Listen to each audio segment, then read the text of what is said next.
Igbo people, are you Igbo? Are you Igbo or your mom told you are Igbo? My mom told me.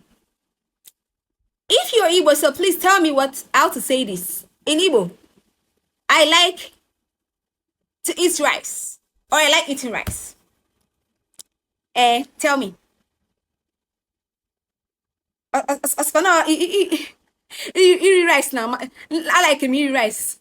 You like eat rice. Only Igbo.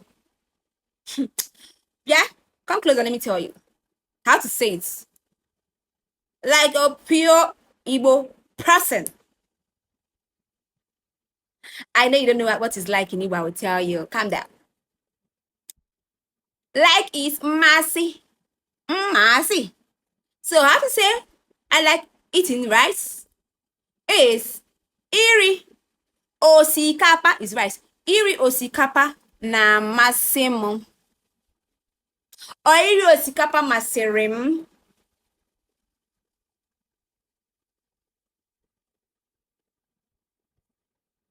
Can you say that? So now whenever you want to speak Igbo, speak Igbo. If you want to speak English, speak English. Stop saying I like them. Igbo to the world.